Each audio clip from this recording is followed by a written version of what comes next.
Have you heard of Göbekli Tepe? It's an ancient site in Turkey that literally made historians rewrite history books. Over 11,000 years ago, a group of prehistoric humans crafted an enigmatic masterpiece that's even older than Stonehenge.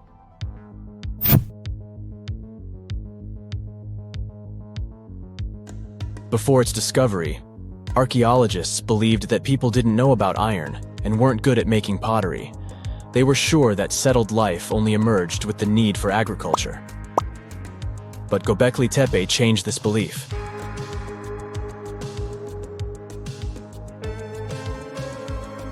The place has revealed that it was the temple that paved the way for a settled life, not agriculture. Until this discovery, researchers believed that farming was the catalyst for sedentary living.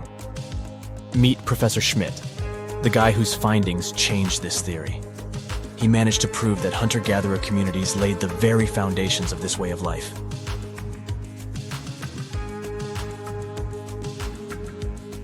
Back in the 1960s, other archaeologists visited the area, but they totally missed the mark. While surveying the region, they stumbled upon a hill with scattered limestone slabs and concluded it was just an old burial ground from medieval times. Little did they know that there was so much more to uncover.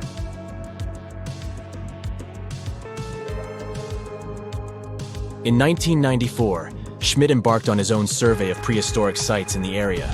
Surprise! He instantly realized he had discovered something truly extraordinary. Unlike the nearby flat and barren plateaus, Göbekli Tepe had a gently rounded top, rising 50 feet above the surrounding landscape. Funny enough, the translation of this place's name is Potbelly Hill. Schmidt was sure only humans could have made something like this.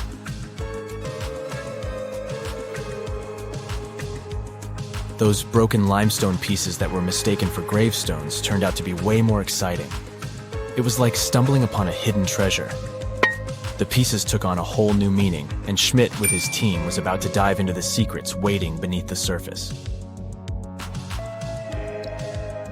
To their surprise, they found no traces of a settlement. No hearths for cooking, no houses, and none of those adorable clay figurines commonly found in nearby sites of similar age. However, they uncovered that those ancient people used tools like stone hammers. So, Schmidt and his team put their heads together and took a wild guess at the age of Göbekli Tepe's stone structures. Their estimation got backed up by some limited carbon dating done right at the site. The ancient vibes of this place were finally starting to make sense. It was like a puzzle slowly coming together.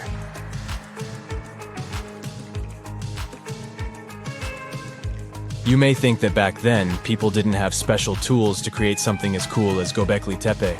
Not true. Turns out, these prehistoric folks used flint tools instead of fancy metal chisels. They were also skilled at chipping away softer limestone and crafting pillars right on the spot.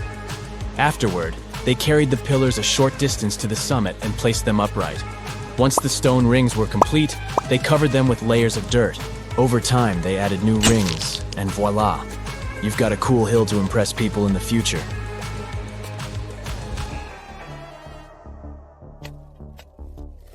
During their first year of excavation, the team went through 15,000 pieces of animal bones from wild creatures. These people didn't have pet animals or grow their own food. They hunted wild animals for their meals. But things were about to change, because the place had everything they needed to start farming. Scientists say they had wild sheep and wild grains that could be domesticated. And guess what?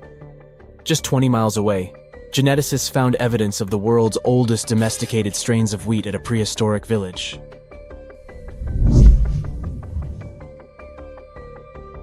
These amazing findings have completely changed how we view civilization. In the past, experts believed that people needed to learn how to farm and settle in one place before they could build temples and develop complex societies. But guess what? Schmidt's research flips that idea on its head. He claims that the incredible effort put into constructing these astonishing structures actually set the stage for the development of advanced societies. It means that societal and cultural changes happened before agriculture. Schmidt has this fascinating hypothesis about Göbekli Tepe. He thinks it could have been a special burial site where people left their loved ones. And here's the twist. The burial site was adorned with fancy statues and symbols representing deities from the spiritual realm. The idea that Göbekli Tepe could have served as a sacred place adds another layer of complexity to the whole story. While the site's true purpose may remain elusive, Schmidt's insights invite us to consider the profound interplay between life and the afterlife, and the deep reverence ancient hunter-gatherer societies may have had for their departed ancestors. Now let's talk about the stars of the show, the mesmerizing T-shaped columns that dominate Göbekli Tepe. These mysterious structures range from 10 to 20 feet tall and most likely represent stylized human figures. But one figure stands out from the rest, the three-dimensional lion relief. This depiction really fires up our imagination. Why? Because it hints at the possibility that lions roamed Anatolia during the Neolithic period.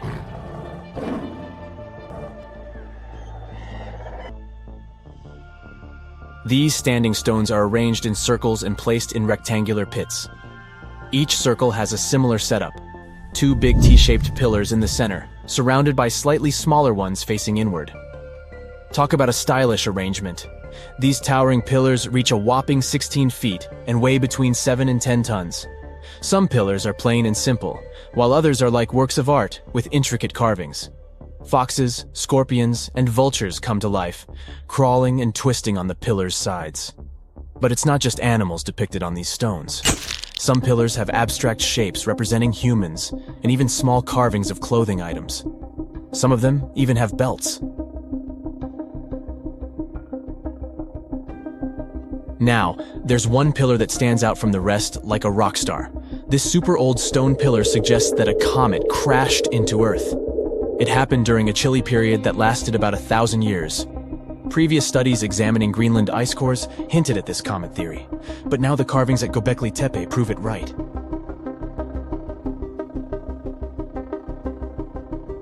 The carvings on the pillars are like a historical comic strip. They even show a headless human figure.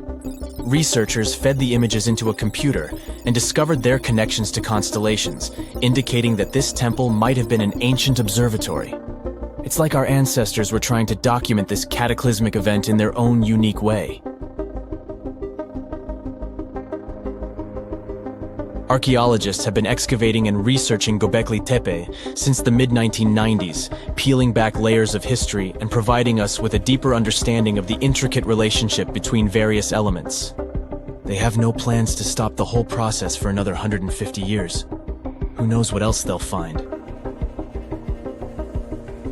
You see, Göbekli Tepe has been labeled purely as a ritual site with no signs of domestic activities. We were led to believe that the absence of water meant it couldn't support semi-sedentary communities.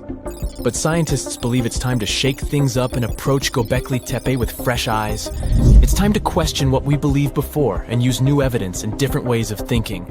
Like, there might have been a group of people living in the area who didn't stay in one place all the time. They moved around a bit but still had their own civilization, living in the area semi-sedentarily. Göbekli Tepe is not just home to a single temple, but an astounding collection of over 20 ancient structures. As archaeologists delve into the depths of this wonder, they are unraveling its unique layout, featuring two prominent focal points at the heart of each establishment, complemented by smaller structures and dividing walls. What's even crazier is that in this area, there are over 200 obelisks, which are narrow tapering monuments. You know how it goes.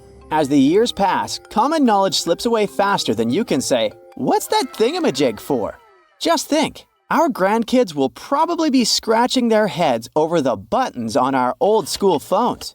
So it's no wonder that some ancient artifacts have got us all stumped too. Take a look at this funky object.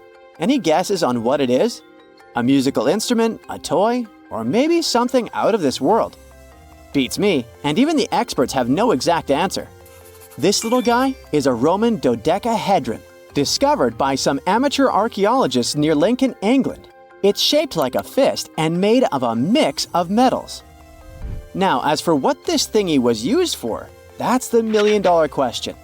Supposedly, these guys were all the rage back in the day in northern Gaul and Roman Germany. According to some ancient maps, similar dodecahedrons have turned up in Europe, Britain and even along the maritime Silk Road in Southeast Asia. The plot thickens as more and more of these dodecahedrons pop up. Some had wax inside, leading scientists to think they were candle holders. Others think they might have been used for knitting gloves, since none have been found in warmer regions. There's even one found in Geneva with zodiac signs etched on it, sparking some woo-woo theories about fortune-telling. And now a fresh discovery has got everyone's head spinning. Could this be some kind of sacred tool for the Romans? Who knows? Maybe it's the first multi-tool ever, invented way before Swiss Army knives were a thing. Carved stone balls from Scotland are another historical mystery. They most likely date back to the late Neolithic period and come in various types, from sandstone to granite. They're all roughly the same size and have intricate, evenly spaced patterns of circular bosses or knobs. Most of these designs have 6 bosses, but the number can range from 3 to 160. Some of these balls are more skillfully crafted than others, and a few even have extra decorations. There are over 400 carved stone balls and mostly found in Scotland, although some have turned up in northern England and Ireland. These stone balls rarely show signs of damage or use, and there are no clues that would give away their function. Most experts think they weren't practical tools, but had some symbolic or social importance, probably a sign of power or prestige within their communities. The Folkton drums are the 3 stone cylinders from Neolithic Britain, discovered in the late 19th century in a burial mound in East Yorkshire. Nothing similar has been found anywhere else in the British Isles from any prehistoric period. Each drum is decorated with unique designs covering the sides and domed tops. The decorations are mostly geometric, arranged in panels with stylized human faces peeking out from 2 of the drums.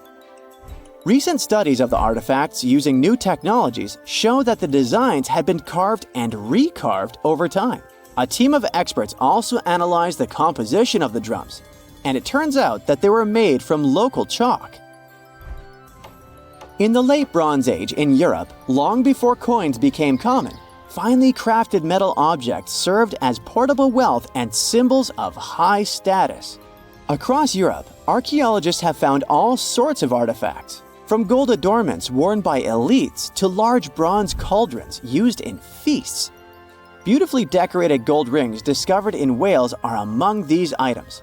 They're known as lock rings and may have been used to hold hair.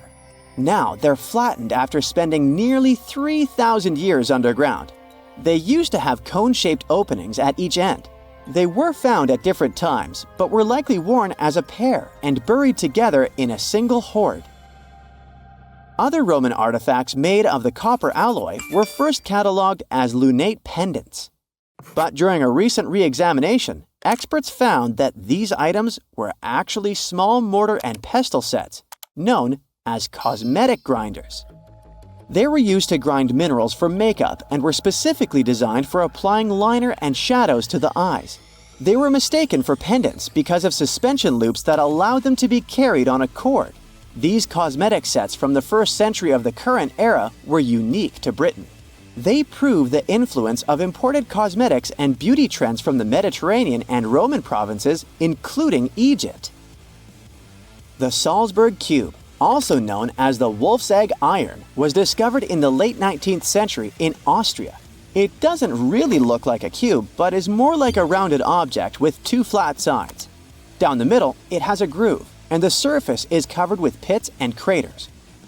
Workers accidentally found this artifact when they blew apart a piece of coal. The coal seam it came from is thought to be over 60 million years old.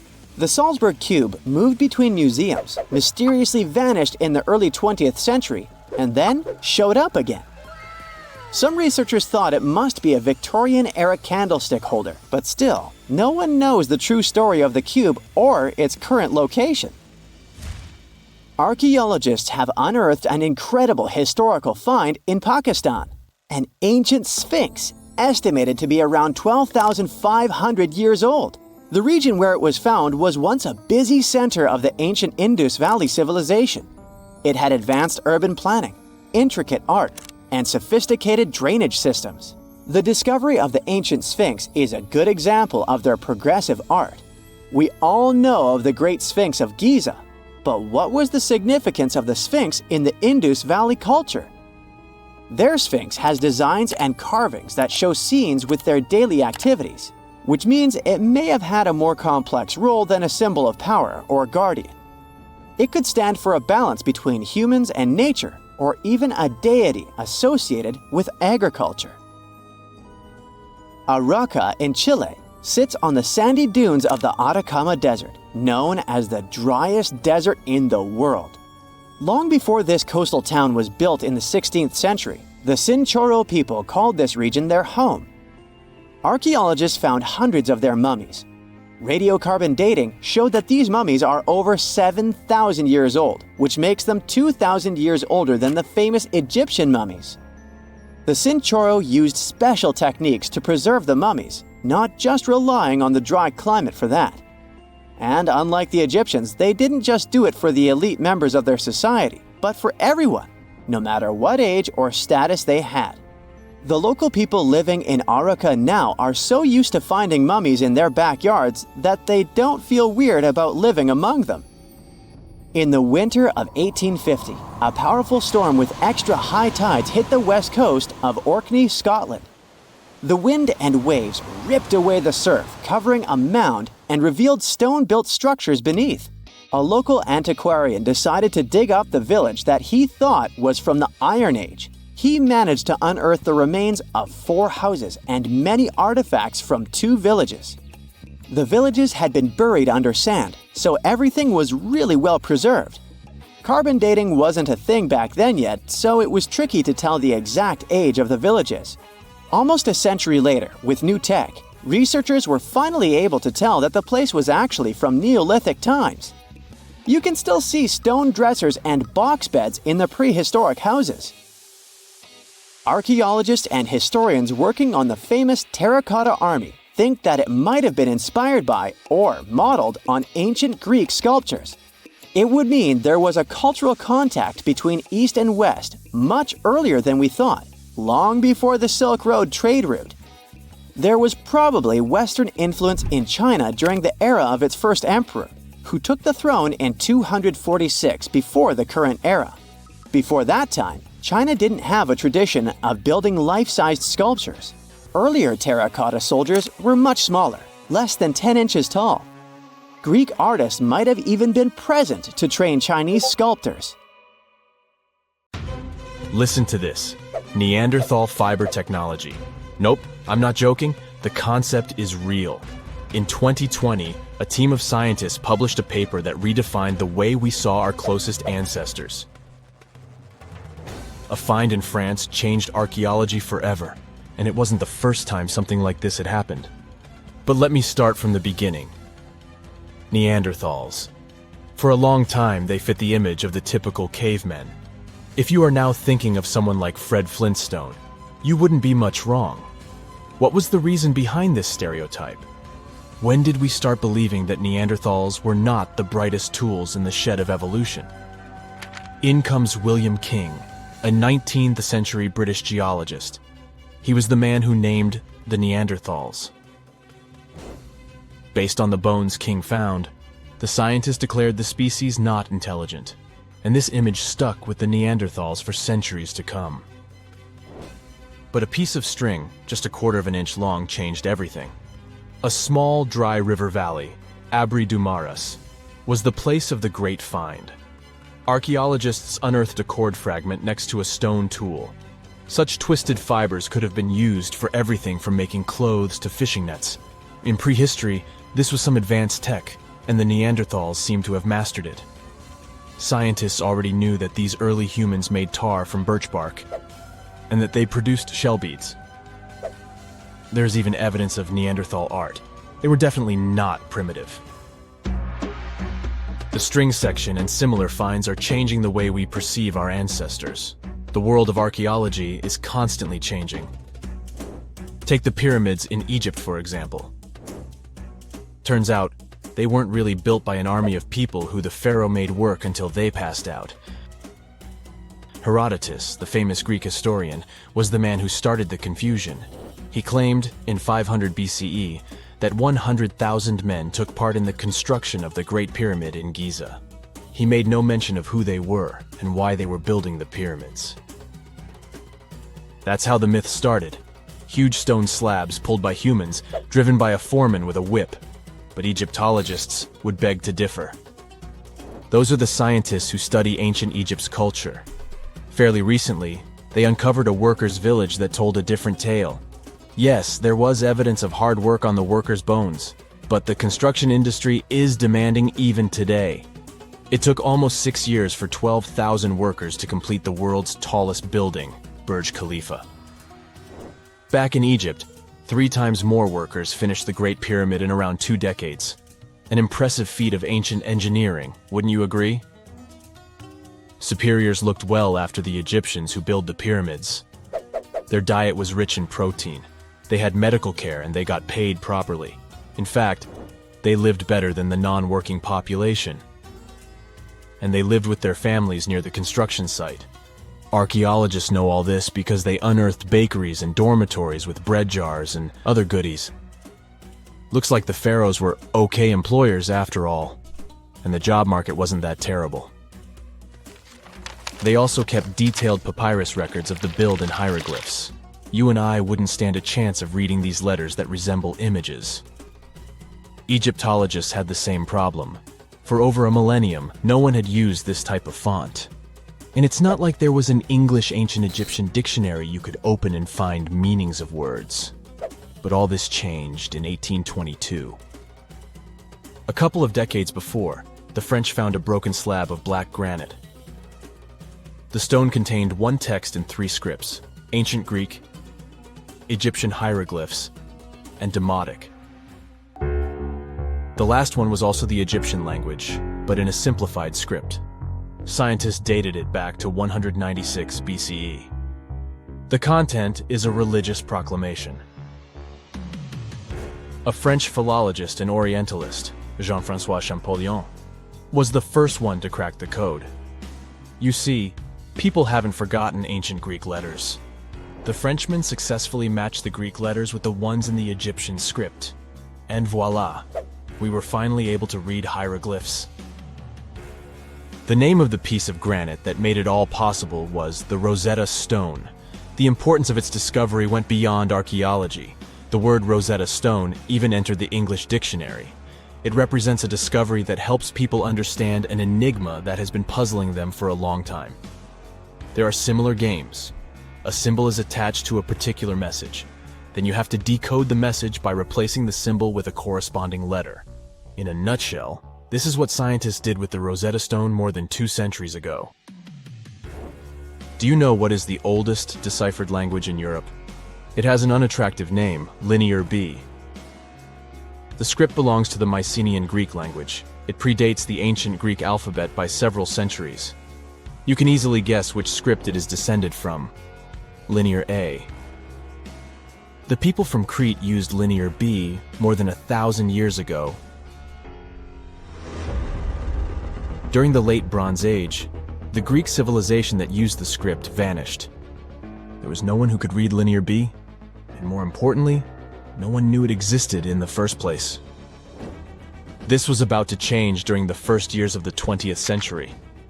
A British archaeologist by the name of Sir Arthur Evans excavated a vast palace complex at Knossos, Crete, Greece. This was the center of the Minoan culture that created the enigmatic script.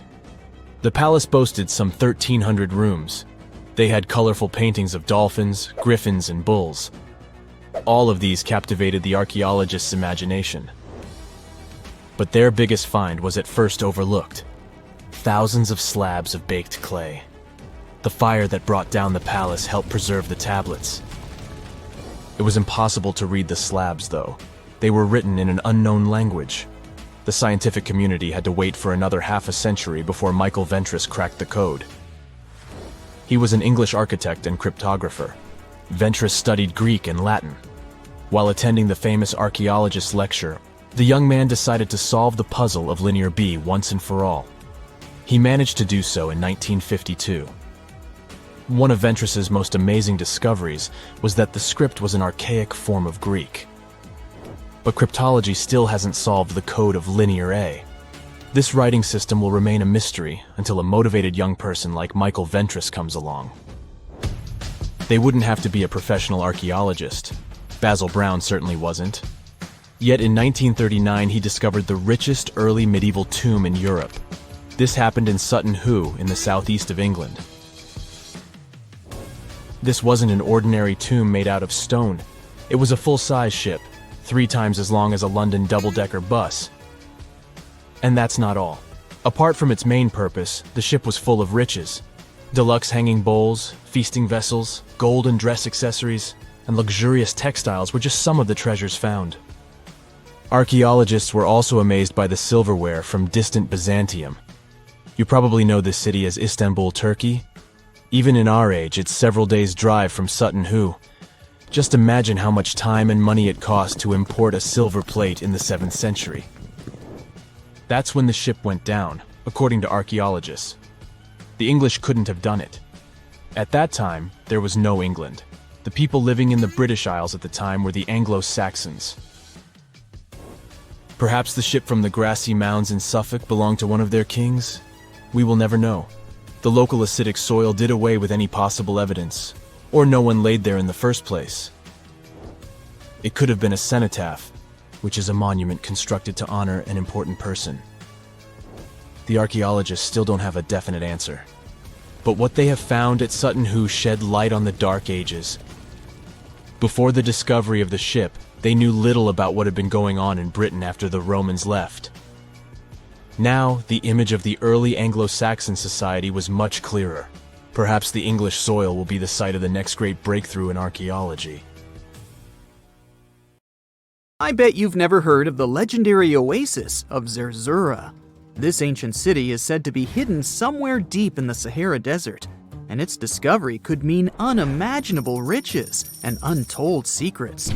According to an anonymous 15th century Arabic guide, the key to unlocking the city lies in the beak of a bird carved on the city gate. Zerzura might not be as popular as Machu Picchu or the pyramids, but that just makes it more mysterious. Legend has it that Zerzura is built around this big oasis somewhere in the desert west of the Nile.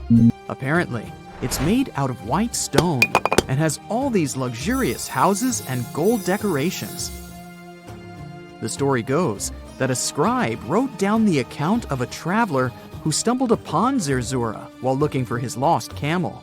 At one point in his journey, the man got caught up in a sandstorm, where he got separated from the rest of his group. The traveler kept wandering in the desert for days, and then, out of nowhere, 2 men showed up and guided him to the city of Zerzura. The traveler described this city as an oasis filled with little birds and made out of pure white stonework. The city is also said to be guarded by giants. In 1835, an English Egyptologist named John Gardner Wilkinson mentioned the city in one of his books. He spoke to a man from Egypt who found the city by accident after days of wandering through the desert. He mentioned some ruins, unusual stonework, and a large oasis surrounded by palm trees. The man even gave some instructions on how the city could be found, indicating that it might be in the western desert of Egypt. But here's the kicker. Even though a group of explorers went out to find Zerzura, they didn't succeed. At the same time, they did stumble upon a bunch of previously unknown oases. In the early 1900s, numerous expeditions were sent to find the city, including one with a fleet of Ford Model A trucks. But, alas, none were successful. Others say Zerzura did exist at one point, but not anymore. It's possible it was swallowed by the desert. It's believed that back in the day, the Sahara Desert was actually green. Scientists even found traces of ancient rivers that flowed through the area 100,000 years ago, creating green corridors across the desert. But Zerzura might have never been real to begin with. Maybe it only existed in the minds of people, a figment of their imagination as they were struggling in the African desert. For thousands of years, people have been obsessed with the hunt for another lost city, Atlantis. But if this place really existed, where on Earth, or under the sea, could it be? According to Plato, Atlantis was an actual place, and it was supposedly located somewhere in the Atlantic Ocean, near the Strait of Gibraltar. But how did this mythical city become synonymous with a perfect, paradise-like society? Well, you can thank Ignatius Donnelly for that. The American writer published a book in 1882 where he outlined 13 hypotheses about the existence of Atlantis. Donnelly truly believed that this lost city was where ancient humans lived in peace and joy for centuries. Donnelly even thought that Atlantis was the original source of many ancient civilizations around the world. And if we just followed Plato's clues, we could totally find Atlantis. Sounds like a treasure hunt, right? What inspired Donnelly to go on this quest in the first place, you might ask? Apparently, an amateur archaeologist discovered the city of Troy, using Homer's The Iliad as a guide. Well, if Troy was real, then why not Atlantis? Back in the day, some people believed that America was the legendary Atlantis. Columbus really stirred up some excitement when he brought back news about the New World to Europe. But the real hunt for Atlantis didn't really start until the 20th and 21st centuries. Some people tried to connect the dots between a volcanic eruption on the island of Santorini and the destruction of Minoan settlements. But in 2018, a team of investigators claimed they had nailed it, announcing they had discovered concrete proof that Atlantis had existed. What was their evidence, you ask?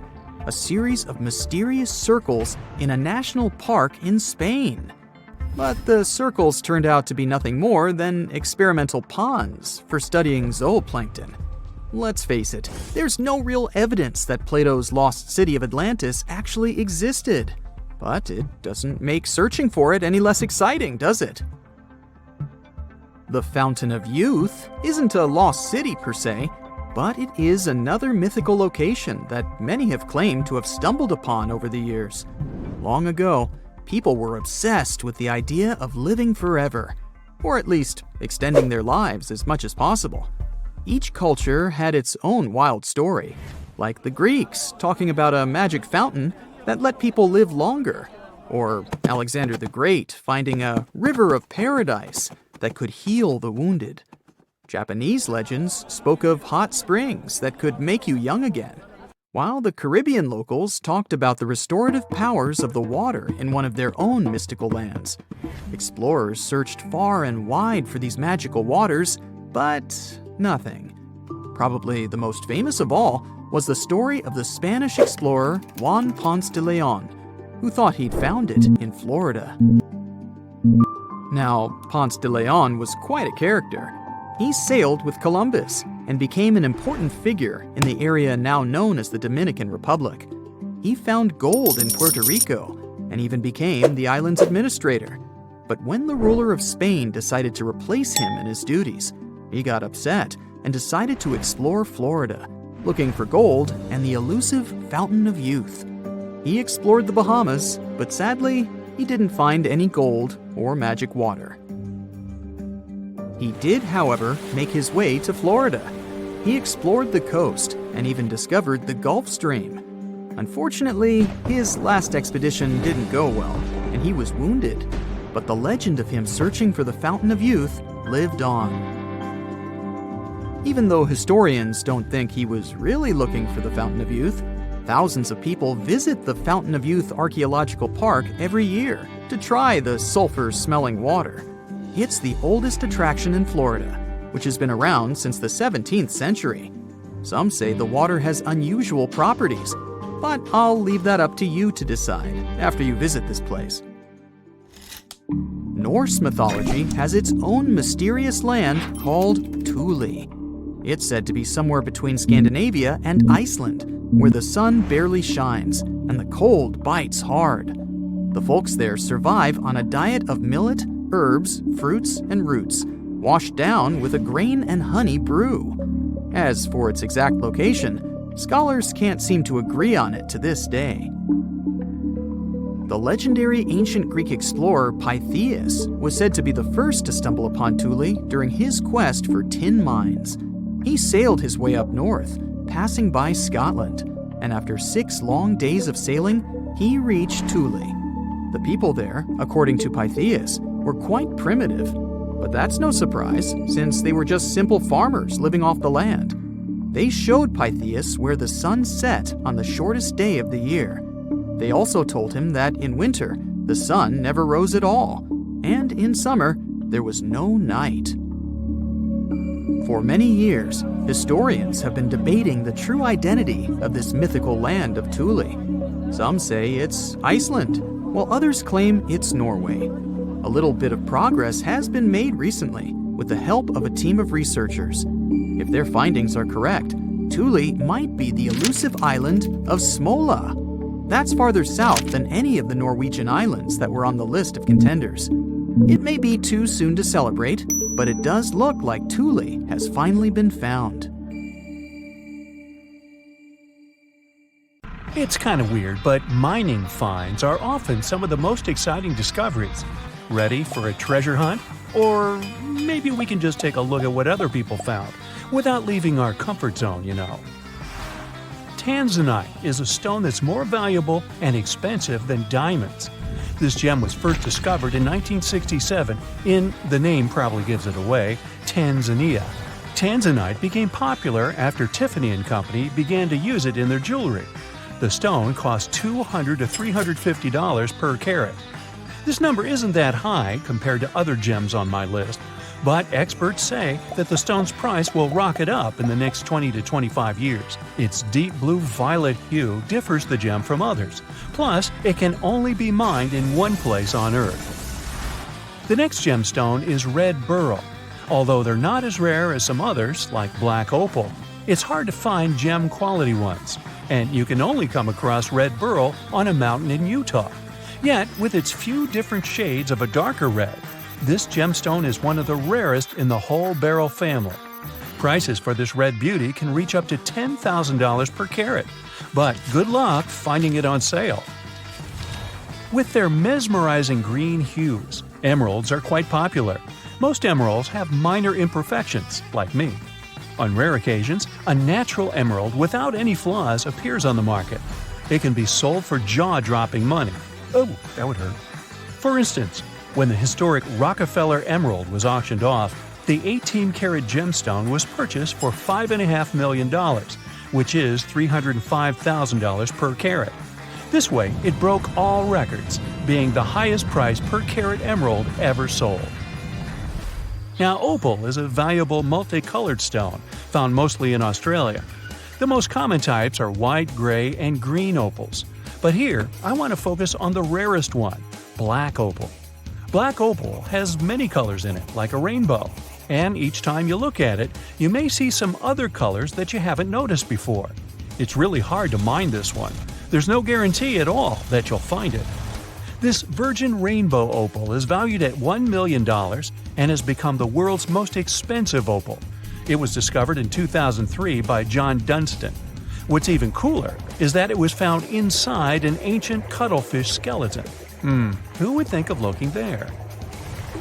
This is a ring with the sunrise ruby. Its name comes from a poem with the same title written in the 13th century. What makes this stone famous, it's not its name though. It was sold in 2015 for $30 million, which made it the most expensive ruby ever. The buyer's identity was kept secret. Comment below if it's you. It isn't just gemstones that cost a fortune. Here is one of the most expensive metals in the world, rhodium. It's not as well known and popular as, let's say, platinum, but it is gradually becoming one of the hottest things on the market.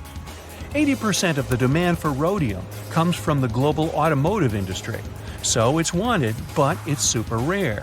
Annual rhodium production is around 30 tons. For comparison, gold miners dig up between 2,500 and 3,000 tons of this precious metal every year. Now, you can see why rhodium is so pricey. The term gold nugget makes me smile and feel hungry at the same time because it's too close to chicken nuggets. Really? Yeah. Anyway, the world's largest gold nugget is now older than a century. Two miners found this huge chunk of precious metal in the goldfields of Australia in 1869.